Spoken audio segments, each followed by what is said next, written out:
what was the best moment this year for you personally, and then hip hop? As far as public goes, Yeah, as well, I mean, it could be something that people didn't know, but you could let people know now. Like what happened? What it could be shit. Well, of course you have no kids, but like, what happened in your life this year that you're like, wow, this made my year, or this was like the biggest moment for you? probably like buying a house for my mother. Yeah, You know what I'm saying? Buying that house for my mother was my mother never owned the house. You know what I'm saying? I bought my mother's previous house that we lived in for 18 years. You know what I'm saying? We own that house, but I bought her own new house. It's a beautiful, big house. You know what I'm saying? That was a blessing. It paid it off. So that was dope as fuck. Probably that's probably number one highlight to me.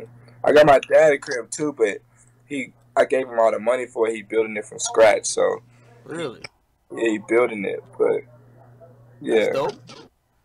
yeah. I mean, other than that though, like in hip hop though, what moment stuck out to you the most in musically? Uh, I feel like I was rather quiet this year. I was it was a moment that really made me happy was Culture going #1. That was a really good moment for our label. You know, that was a big blessing. Just really own the streets at that time. Because if Migos winning, I'm winning, bro. If I'm winning, Migos winning. Like you know what I'm saying. Like when I first came out and I was #1 and everything, I was the shit. Migos was you know what I'm saying. They was good. We all was good. Whenever we together, so they winning, I'm winning. You feel me? That's how I look at it. That's how we look at it. I think that was a big moment, bro. When the turning point, Migos really became a dominant factor in hip hop again. Yeah. That was when, cause they took that break, like they just got cold for a second. Then Yeah, I no, can, they were figuring out some stuff. They were figuring out some stuff, and then it just fucking lit a fire. yeah, I mean, does that put pressure on you? hell yeah. Just Like, I put the yeah, pressure on them. I put the first original pressure on the label when I came. I'm the one who put the pressure on them to turn up. Then they turned all the way up, and then it put even more pressure on me. And then I went into it trying to find myself stage, you know, and hopefully I feel like hopefully with this tape, you know, we'll see. yo, do you think QC gets the credit they deserve? Because I see them churning out act after act. They keep dropping albums that people are fucking with. They keep pretty much getting moment after moment. I was telling my chat, Little Baby, which some of them know about, some of them don't. Little Baby is in the top 10 hip hop albums, or not hip hop albums, the top 10 albums period right now. Right, number 10. Do y'all feel like, yo, people put enough respect on QC as a label? Because low key, what other labels really doing as much as QC? Real At talk, the there's none at the moment now, this I don't year. know. I say this year, like you can't find one label or one conglomerate that's putting out more. I don't know. That's a good question. I don't know. I think I would have to ask P. You know, that's a question I would have to ask P if P feels like we get the respect that we deserve. I don't know. I would say so. I think you know. I wonder if he don't be really caring about that type of stuff. I would. That's a good question. I really want to ask him and see how he would respond. You know, Um, I've always said no because I feel like people don't look at what QC's influence on the whole game is, and P and Coach K what they've done. I think primarily because they're from Atlanta, and I feel like people don't give them the grand credit of everything they've done. You know what I mean? As opposed to let me see anybody else who had a good year. Well, there hasn't been that many. And if I'm thinking like labels or label owners with like a tight knit group. Um, Shoot, all right, let's say MMG, right, with Rick Ross and them. You know what I mean? I think people acknowledge Rick Ross as one of the top bosses in hip hop. They acknowledge MMG, like yo, MMG is putting out acts that people but really fuck are with. they even together anymore? See, that's the question we gotta ask, right? But people, I think people acknowledge him. I've always give MMG the credit, like to the utmost. I think people do too. I think QC. I don't think the credit has been given to y'all for what y'all have done over the Like last. how it's given to TDE? Yeah, like TDE. Great analogy. TDE. Like everybody, like yo, top dog. That's that nigga. He gets shit done. He makes sure everything work out. Like they got a process. They do their thing. Shit works out. Well, Same goes with QC. as far as like the public goes and fans, I'm not sure, but I can tell you for a fact with the music industry, yeah, niggas reach out all the time to Coach and P. You know what I'm saying? Showing props. Everybody be wanting to be managed by a solid foundation. I know this for a fact. They tell me all the time, different acts, different, you know what I'm saying, rappers, and you know, not gonna say no names of people who try to come to the Hey, label. aren't y'all managing Lil Pump and Trippie Red, bro? What? Isn't Coach Camp Pete? Well, maybe you wouldn't know. Aren't they managing Lil Pump and Trippie Red? I would no nigga. I'm signed to Solid Foundation. We a family, but no, they not. Oh, really? Uh-uh. Somebody told me Trippie Red was to be managed by. Uh, it was nah. That's nah. It's, nah. Okay, but I mean, I guess I really said that to say because I pay attention to a lot of rap that's coming from people or the generation that's like 30 and under, and I mean, salute to TDE. I feel like they definitely got that older demographic. Yeah, But yeah, when it yeah. comes to that younger demographic shit, Nah, like you just got the no equip, sense. yeah, the equivalent of TDE, on the younger side, when we talk about just the fans you're appealing to, is definitely QC. You Yeah, know what I yeah. mean? No, we can't be as a label, bro. When it comes to the new generation, QC is the number one label, bro. Yeah. Hey, has QC or you forgiven X for all his shenanigans? He's been going through some tough times. No, We don't. So crazy. We don't talk about negativity, bro. stop it. No, like Hey, yo, it y'all sounds was in so corny. L.A. It sounds corny when I say it. It sounds Nigga, corny stop. when Y'all was in L.A., bro. You know who I ran into? First of all, I didn't even know how I get into one of these Illuminati clubs joint. You know what I mean? But I was out there for Complex Con. Somebody wanted to have a meeting with me, like some Illuminati type nigga, and I went to like some club on like a Saturday night. And I kicked it with homie, and I realized quickly in the club was every nigga that was important. Every nigga in the music business that had some power was in that club. I woke up in a bitch with a chat nigga hoodie. But anyway, I was walking to the bathroom, and I see a nigga who's like 6'9" stand up, and he say, yo, Akademiks? And I was like, what the fuck? Loud ass nigga. And I'm like, and I think he stood up, and I'm like, I was just hoping I don't got a problem with him. Because I had a couple people with me, but it looked like he could probably take all of us by himself. But anyway, he said, yo, he was like, yo, he's joking though. He was like, yo, you didn't tag me on a video. Apparently, he was like, I think he works bodyguard for the Migos. Like, there was a video where, like, the Migos was, like, jumping their security, and that was him. You know what I mean? And I say all that to say, that was the same nigga that was involved in the X shit. You know what I mean? So don't be preaching that positivity shit, man. I didn't I know say y'all positivity. get down. Nigga, I didn't. Shut your stupid ass up. I didn't say positivity. I said we don't talk about negativity. Like we don't sit and talk about people who don't like us or beef. Like we don't talk about that. I'm not saying we sit and talk about happiness, Yeah. but we don't talk about niggas we not cool with. You know what I'm saying? Hey, all right, give me a real perspective of the Migos because I've only been around them once and I haven't got enough. Like I've tried to look at every interview I could see. Give us the fans a image of how their personality is because you don't feel like they joke around too much. So Like I never seen them like busting out laughing. You seem just kind of happy go lucky. For one, Takeoff is the funniest one. Really? Takeoff is fucking hilarious. He's hilarious. What does he think about? What does he think about Siri leaving them off the fucking list of Migos, bro? Did you see that shit? Yeah, I saw that. I didn't say. I don't know. I talked to him yesterday, but we didn't talk. See, we don't talk about negative shit like that. So I not even negative, but like when he sees shit like that, does he be like, yo? Does he laugh or does he get mad? I mean, I don't really want to talk about none of that type of stuff. Because that's personal business. You know what I'm saying? That's shit that we talk about. But I would say he's the funniest. You know what I'm saying? He's the funniest. He's super smart, bro. When I tell you, Takeoff is so intelligent, bro. Is he the oldest between all the Migos? He's the youngest. He's the youngest. Really? Yeah, he's the youngest. He's super smart, bro. Why did somebody tell me he's the uncle of like Quavo or something? No, he's the nephew. Oh, he's the youngest. Yeah. I had it fucked up. You know why? Because I thought he was so quiet. He's the oldest, and he's just not into the young nigga shit. Nah, he just don't. He talk a lot in private. He just don't talk to people he don't know. Yeah.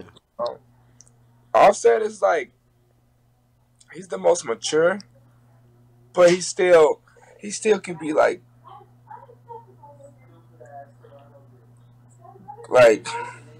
silly sometimes. Yeah, He's most mature though, and he put me on a lot of game, and like I'm real goofy, no matter who's around. It yeah, always depends on who's around though. They act depending on who's around. Like if it's just us, they one way, but if it's people around, it's another way. Now I'll be sometimes be goofy around like girls, and he'll like pull me to the side or whisper in my ear like, "Bro, stop that goofy shit. Girls around," like, and I'll be like, "Oh, my bad," like shit like that. But and then Quavo was a fucking comedian. do And at y'all the same joke on time, each other though? huh? Do y'all like joke on each like just Jones on each other? Like, you know what I mean? Just about whatever. It could be Yeah. about a chain, could be about like somebody trying to get a girl. Man, Quavo can't wait to join anybody. Yeah. Quavo making jokes first, but Quavo's like a he like a man he like a riddler. Like Quavo is he talk in riddles, bro. Like when he talk, he say shit that like he talk like he rap sometimes. Like he rhyme everything. Like he be like, yeah, close the door, Joe. Or he be like, yeah. Yeah, like he rhyme everything. Like, it's hard to explain, bro. That's Like, why he's so fucking good at making up hooks. Yo, bro, yo, yo, do y'all help each other like when it comes to like for example, say you're working on a song or something like that. and, Or then, they're working on a it's a song. line. Sometimes, yeah, like a nigga trying to figure out a line. Sometimes we'll say, yeah, you can say such, such, such, such. Sometimes, yeah, but niggas be so creative, bro. And thinking shit. It's almost like a competition. Like we was in a room last night, a couple nights ago. Me, Gucci, Quavo, Takeoff, and Offset. Wait, before you go further, do you feel intimidated when you're around Gucci? I could imagine Gucci's like the fucking godfather, dog. Like, But that's P's best friend, That's P's best friend, and Gucci knew Migos before P knew Migos. no, but I'm talking about you. Like, yo, when you're around Bro, Gucci, say you think something is said wrong or something should be done differently, and Gucci thinks otherwise. Would you say something or you just let it go? nah, say something, bro, because it's like he like QC. Gucci is like basically QC, bro. Yeah, I know. Yeah. It's just a different vibe. Like whatever the internet thinks of us, Gucci Migos me, it's different to us. You know what I'm saying? You know, I'm like the only nigga that let the world know, like, because you'll never be able to talk to Gucci like this. You'll never be able to talk to Migos like this. So I'm like the outlet to let people know, like, which they probably don't give a fuck what the outside think, because them niggas don't give a fuck. I'm the nigga that's out here like, yo, everyone's really nice, like I'm that nigga saying that shit because don't nobody really know. Like nobody knows how good of a person. No, I'm not gonna lie. You seem super genuine, and you feel like it seems like you're really just a happy guy. Like I haven't seen Amigos just really have like one of those like because just joking type of shit. It's because it's no one's business, bro. You know what I'm saying? They don't want nobody all in their bro. But when I tell you they're the funniest niggas in the world, Takeoff is the funniest. You know when I say that, and I say, and me and Takeoff have had talks together alone.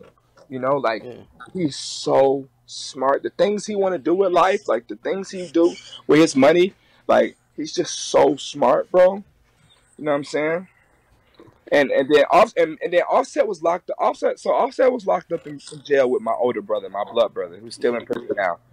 He knew my blood brother before he knew me. Really? They were in the same cell together. My brother looks just like me. They're in the same cell. So Offset be feeling, and my brother's still locked up. So Set be feeling like he kind of obligated to like watch me, like watch over me. He'd be like, so he's always like, always trying to put me like on game with shit. You know what I'm saying? Yeah. That's kind of Well, the first time I kind of realized they had a sense of humor was, I guess, the video. I was like, oh shit, you know what I mean? Because I ain't gonna lie, like, I mean, I think it just is what it is. You know what I mean? Of course, the Migos been highly successful for the year, but that moment in the BT Awards, it kind of linked us because that was definitely Everyday Struggle's biggest moment. But I think it was a moment for the Migos. I ain't gonna say their biggest moment, but a moment for them. You know what I mean? So when I saw them like bring it up with the Ice Stray video, I'm like, oh shit, wait. Because at first, like when it felt like when I knew they were gonna diss Joe, I'm like, oh shit, they still are probably mad about it. But then I seen the parody shit, I was like, oh shit, they could joke about it. I never thought the Migos would fucking have a kind of video where they're just kind of joking about shit and just making it fun, which I thought was dope. I tell you, them niggas are all they do is laugh and joke, bro. Mm. Them niggas are hilarious, bro. So is P. P funny as hell. P like. Yeah. You know what I'm saying? It's just we a family though. Shit is all in a family. You know what I'm saying? Like they don't make it. They don't make it anyone's business. You know. Damn. Okay. And they don't. None of them really care about social media that much. I could imagine, yo. Shit, man. All right, yo, Yachty. So what we got to expect for 2018? Because I'm about to get you off the line because I got to go to my older brother's housewarming party too. But what do you have in store for 2018? And by the way, if you stream later, I'll probably be on. Maybe. Yeah, I'm probably gonna stream later. Hey, you know you're competing with Post Malone for the most popping rapper / streamer right now, right? You know he's streaming too. Yeah, I know. And my nigga Ugly Guy say he hopping in the game like next week. Whatever. Yeah, you know what I mean. I don't know, bro. I'm about to get into film and television. Film and television? Like Yeah. what do you mean? Like acting, nigga. Stop it, Yachty. Yachty, you're such a fucking. Your look is so distinct. They could only have you playing yourself. You can't play motherfucking Tyrone on a TV show. That's where you wrong, nigga. All I gotta do is dye my hair black, nigga. You do it for a show. Yeah, nigga. Dye is. Would you take out the braids for a show? Yeah. For a movie, would you cut your hair? Nah. See, that's where they're limited. I mean, I guess they could do the braids or they could do the afro, I guess. But you know what I mean? Like when you get into this acting life, shit, you got to make it do what it do. I remember when 50 Cent was getting into the acting life, that nigga lost like 80 pounds. That nigga was looking goddamn anorexic, but it was for part. Yeah, I could do. I would do that, but I can't. I can't cut my hair. I get it. Unless it was like $100 million, $50 million. $100 million. Wait, first of all, and not getting too much in your business, like, yeah, how is them? Have you seen any acting, like, or like even proposals of acting checks? Did it look different than music? I haven't seen any yet. I wouldn't even honestly know. So you have agents that would like try to set you up with situations like that, where you have people reaching out. Yep. Hey, this ugly nigga right here, bro. Nigga, how you just wait? You had a crib the whole time? Yeah, fuck you, bro. We stay together. We one person. Well, the last 2 times I see y'all niggas together, but Ian sometimes be on some shit, man. Ian be in traffic. Ian be in traffic for real, for real. I do.